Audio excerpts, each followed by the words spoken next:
Où est-ce que tu en es dans ton année 2026? Là, on est bientôt au milieu de l'année. Et je me demandais pour toi comment ça se passe. Est-ce que tout va bien? Est-ce que tu rencontres des difficultés? Est-ce que il y a des changements dans ta vie? Est-ce que tu peux me partager un petit peu tout ça? Ça me ferait du bien d'entendre, de voir des témoignages un petit peu. Voilà. N'hésite pas dans les commentaires, ou sinon j'ai une adresse mail, je vais te l'afficher là, en bas de la vidéo. Si tu veux m'écrire un petit message, n'importe lequel. Mais je me dis que là, ma communauté elle grandit un petit peu. Donc c'est vrai que j'aimerais bien en apprendre plus sur les gens qui me suivent et qui me regardent. Échanger un peu tout ça, voilà quoi. Parce que je pense que on peut vivre aussi un petit peu des choses similaires. Voilà. Donc n'hésite pas à me contacter si tu en as envie, si tu en as besoin. Moi je suis là, on peut parler. Voilà. En tout cas pour moi, là 2026, on va dire que ça se corse un peu. Bon, j'en avais déjà parlé, mais je vais peut-être un peu réexpliquer les choses. En fait, moi je suis professeure des écoles en maternelle, c'est mon métier. Et donc j'avais dit que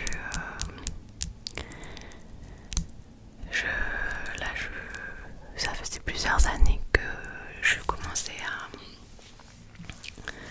à mal le vivre, mon métier. Donc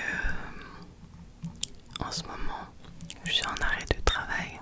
C'est le médecin qui m'a arrêté. Et je sais pas vraiment si j'arriverai à aller jusqu'à la fin de l'année. À vrai dire, je me sens plus du tout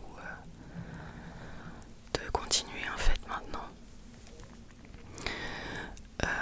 J'ai vraiment envie de changement et je me projette plus du tout dans ce métier.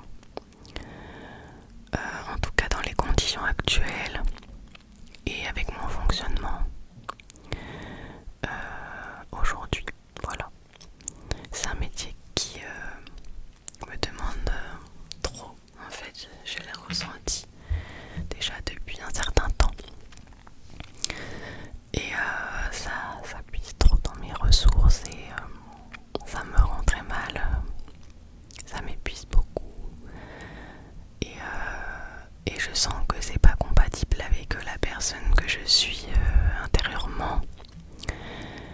Et j'ai découvert aussi, un peu grâce à ce métier d'ailleurs, que j'étais hypersensible et aussi TDAH certainement. Avec ce fonctionnement-là, pour moi c'est très compliqué du coup. Là je vais essayer peut-être d'aller voir un psychiatre si j'arrive à obtenir un rendez-vous avec quelqu'un parce que ils sont très pris et souvent ils prennent surtout les patients déjà suivis, donc c'est un peu la galère. Mais voilà, à voir si je peux me faire un peu aider. Le médecin, je sais pas s'il va continuer à m'arrêter jusqu'à la fin de l'année, mais moi je pense que j'en aurai vraiment besoin après. À voir si s'il y a quand même du changement dans les semaines à venir. Là, moi je vais essayer de me prendre en main, de refaire du sport. J'ai l'autorisation de sortir de toute façon si ça va pas bien. Je suis pas enfermée, c'est justement qu'il faut que je... Voilà que...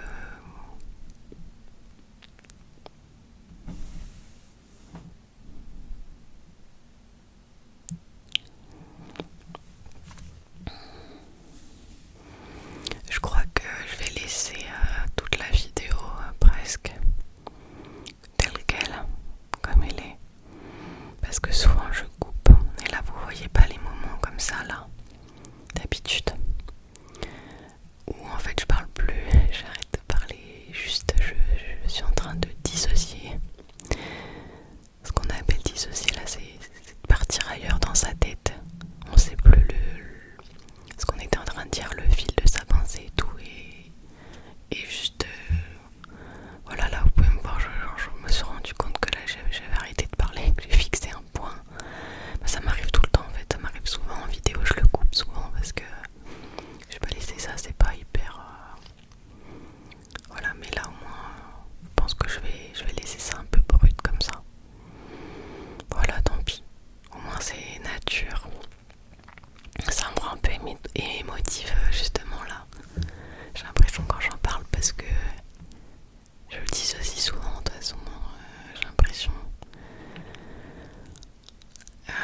pour un peu peut-être réduire mon stress en même temps.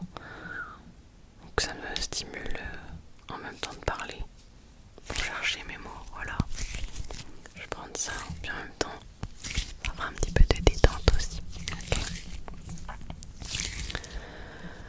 Voilà, donc 2026 compliqué parce que là je sais pas du tout quoi faire pour l'avenir. Je me sens pas de reprendre une rentrée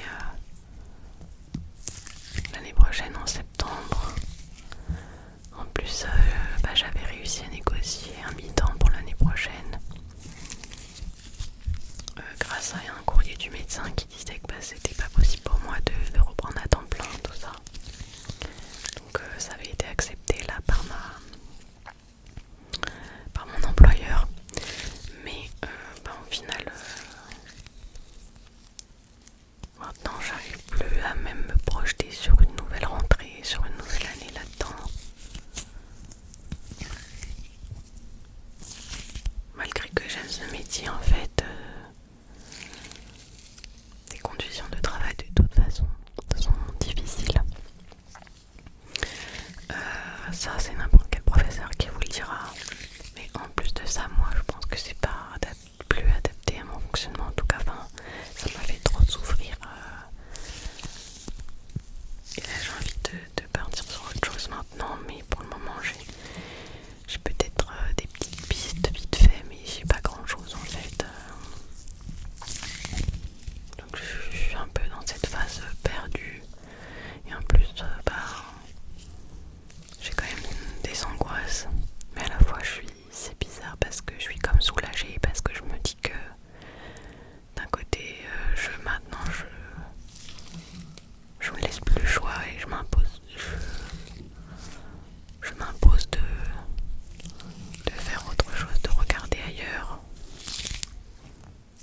Et je m'impose d'arrêter en fait. Parce que jusqu'à maintenant, j'arrivais pas à lâcher prise et tout. J'arrivais pas à accepter en fait que c'était peut-être pas fait pour moi ou qu'il me fallait de l'aide. Voilà. Donc peut-être que je pourrais avoir un traitement par un psychiatre ou en tout cas de l'aide, des conseils, quelque chose. Parce qu'en fait j'ai aussi peur d'un côté que ça soit pas forcément le métier qui est pas adapté à mon fonctionnement, mais que mon fonctionnement à moi apporte des difficultés dans n'importe quel métier. Donc je sais pas, en fait c'est compliqué à savoir ce qu'il me faudrait ou pas. Tant que j'ai pas essayé ailleurs, d'un autre côté, je peux pas trop savoir. Malheureusement, l'État a le droit de ne pas accepter la démission d'un prof des écoles parce qu'on a un devoir en tant que fonctionnaire en fait, on a un devoir de présence et de faire notre travail. Et puis en fait, moi où je suis, on est déficitaire en termes de profs.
des épisodes dépressifs importants où je me levais pas de mon lit parfois, je dormais beaucoup.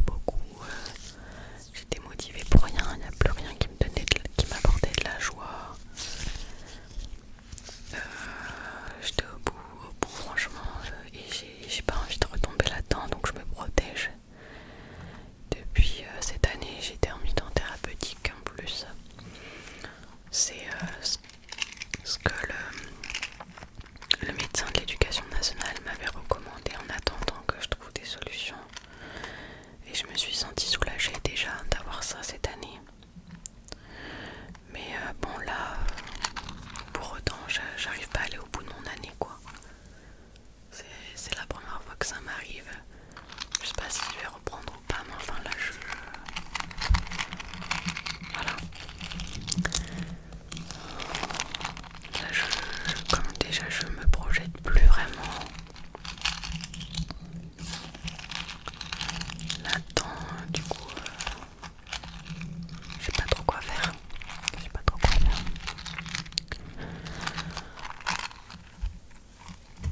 Et puis là je sens l'émotion, en fait là je sens le mal-être et l'émotion en parlant. Je sais pas si ça sera tout cohérent ce que je dis.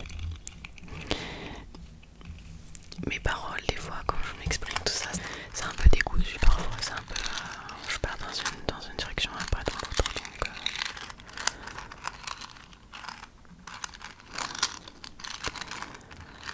mais voilà où j'en suis moi. Donc les périodes de changement c'est jamais confortable, c'est jamais agréable.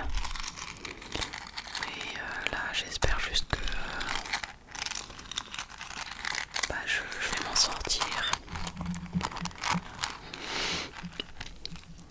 Oh là là.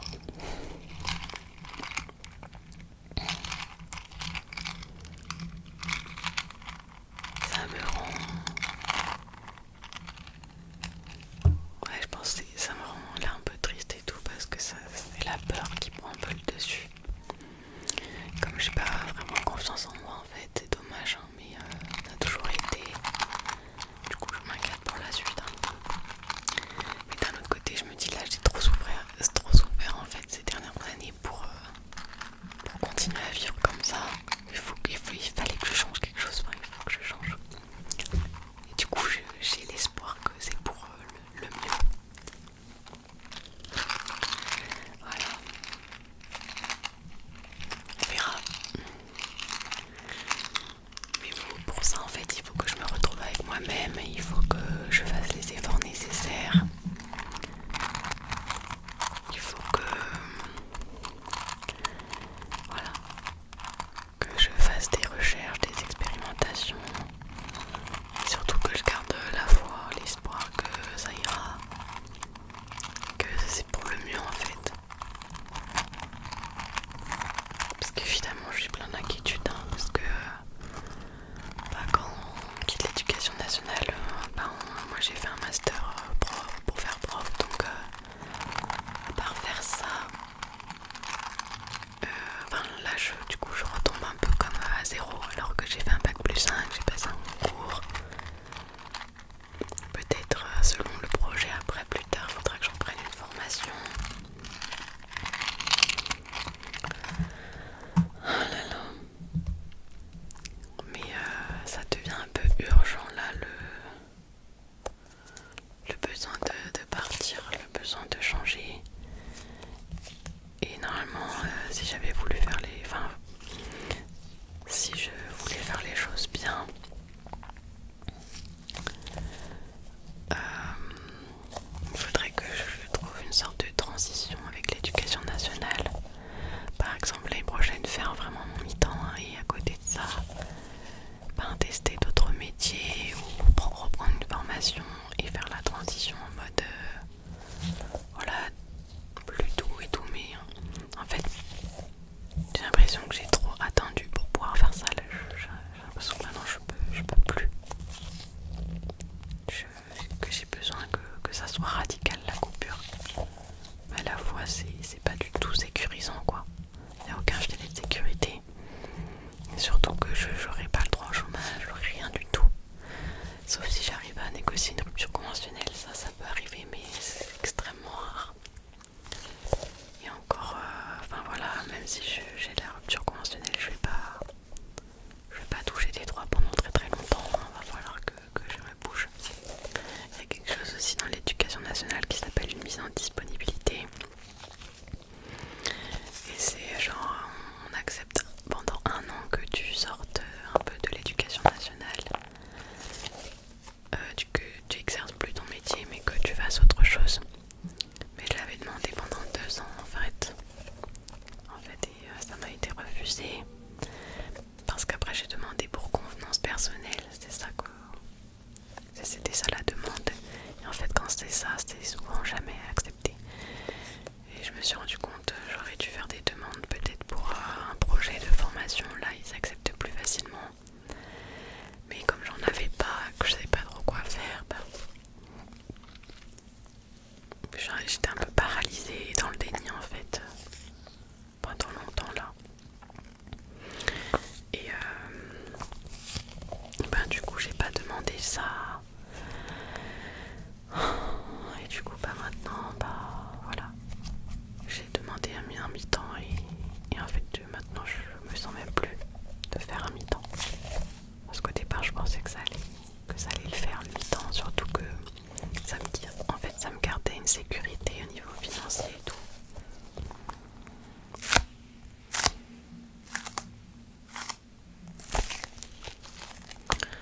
Mais voilà, au final même pas quoi, je sais pas.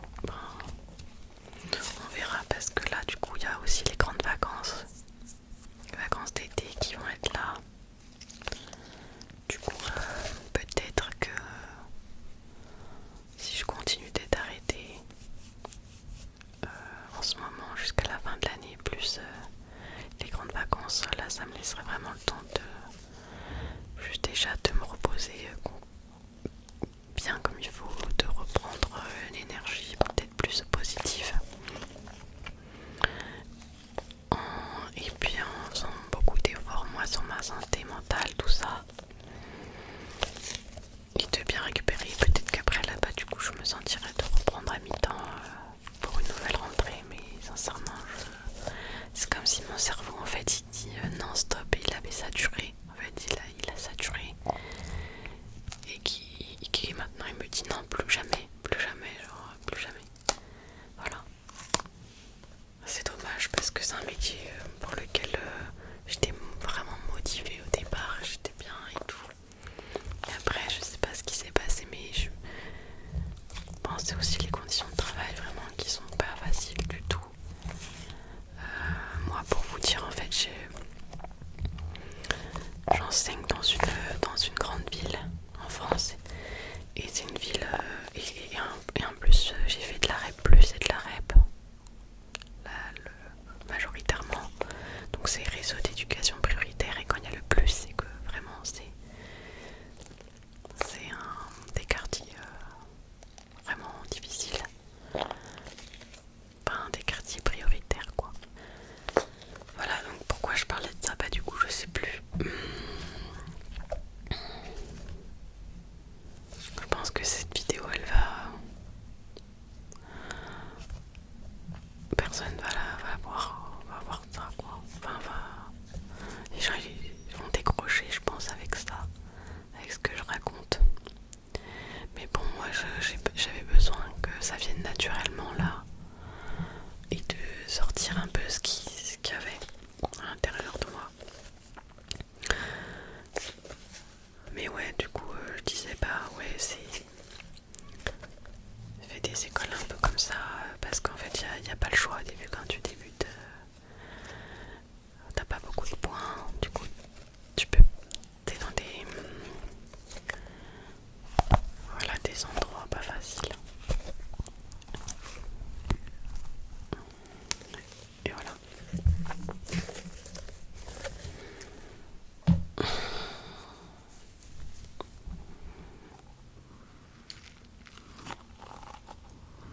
Bref, je vous tiendrai informé.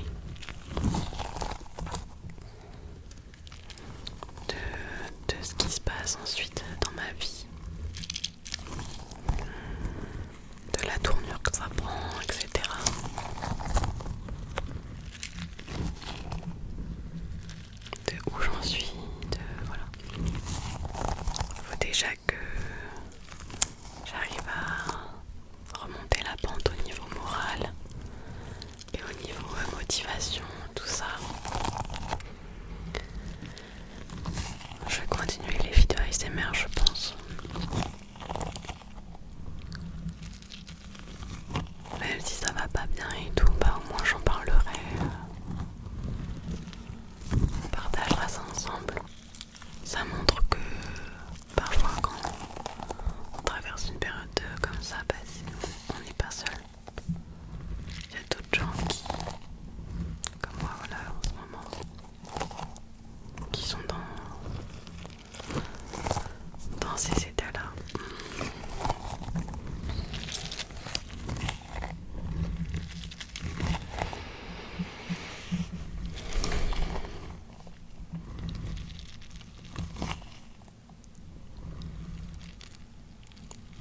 Ouais. Comme si là je faisais un petit épisode dépressif. Parce que je sais pas bien. Je sais pas bien de quoi je parle, je suis ailleurs là en fait. Là c'est une vidéo où je parle comme ça et tout, mais des autres vidéos je pense que je passerai à autre